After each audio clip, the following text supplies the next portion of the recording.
안녕하세요. 왕세호입니다. 오늘은 초등 저학년 학생인데 어머니께서 아이를 가르치면서 아이가 이제 수학 문제 풀으라고 하면 도망가죠. 특히 오답, 틀렸던 문제 다시 한번 보자 이러면은 아이는 다 아는 건데 실수했다고 이렇게 얘기하고 이제 도망가요. 어머니는 아이에게 공부 습관을 들여주고 싶어요. 꾸준하게 자리에 앉아가지고 뭔가를 하는 습관을 들여주고 싶은데 아이는 사실은 좀 거부하죠, 이게. 그래서 걱정이 돼요. 수학을 싫어할까? 수학에 대한 또 습관, 공부 습관 이런 것들이 잘 갖춰지지 않으니까 걱정을 하시는 거예요.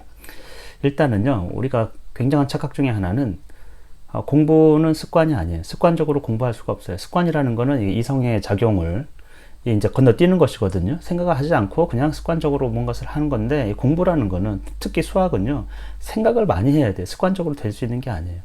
어렸을 때 공부 습관을 들여준다라는 거는 불가능한 일입니다. 어떻게 보면. 그래서 아주 짧은 시간도 아이가 그냥 즐겁게 할 수 있으면 되는 것이에요. 오랜 시간 길게, 아이들은 집중력을 그렇게 오래 유지할 수 없기 때문에 문제를 푼다고 해도 굉장히 짧은 시간, 부모님께서 보시면 아이가 얼마나 집중하는지, 좀 풀다가 보면은 몸이 꼬인다 그러면은 그렇게까지 유지할 필요가 없어요. 그거를 견뎌서 공부 습관이 생기냐 하면 절대 그럴 수가 없습니다. 이 아이의 본성에 어긋나는 일을 하고 있는 거예요. 5분 정도 지나면 딴 생각하고 딴 데로 가 있어요. 벌써 초등학교 1, 2학년 정도 되면은. 공부 습관을 들인다고 아이를 자칫하면은 공부를 싫게 만드는, 또는 약간 노예적인 삶, 노예와 같은 삶, 계속 의무가 부과되고 즐거움은 없어요.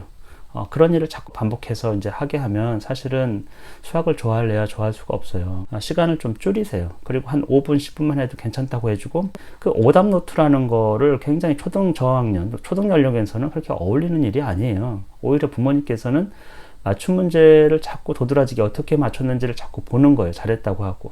그리고 한 문제집을 완벽하게 한 번에 푸는 게 아니고 한 3번 보도록 하는 게 훨씬 더 좋아요. 처음에는 틀린 게 많습니다. 근데 틀린 거에 눈여겨보는 게 아니에요. 꾸준히 앞으로 갈 수 있으면. 실수하는 거 괜찮거든요. 이거 자꾸 실수 안 하게 하려고 오답노트 자꾸 풀게 하고 이러면 수학을 더 못해요.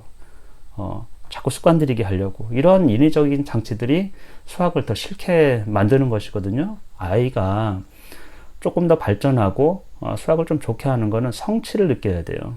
오답 노트로 틀린 거를 자꾸 도드라지게 하면 당연히 성취감이 없어요. 근데 맞은 거를 가지고 잘했다고 해주고 틀린 거는 실수는 괜찮아요. 특히 어렸을 때는. 제가 얘기하는 거는 성인에 대한 또는 청소년에 대한 어떤 교육, 이거하고 초등 저학년이나 어린아이에 대한 우리의 반응, 이런 거는 완전 다른 거예요. 그래서 오답노트 같은 거 하지 마세요. 틀렸다고 찍 긋지도 말고 맞춘 거 위주로 한번 설명해 달라고 하고, 조금 미진한 게 있으면 요건 이렇게 해가지고 풀 수도 있겠구나, 이런 식으로 자꾸 긍정적인 피드백을 주고 성취를 느껴갈 수 있도록. 지루하게 절대 하면 안 됩니다. 그래서 여기서도 공부 습관, 학습 습관 이런 거, 오답노트 하는 거, 벌써 아이는 잘못이 없어요. 아이가 수학을 싫어하게 만드는 환경을 준 거예요. 특히 어렸을 때는. 그래서 아이하고 즐기세요. 하루에 한 문제를 풀더라도 즐기면 되거든요. 그런 방식으로 좀 생각을 좀 전환하시는 게 좋을 것 같습니다.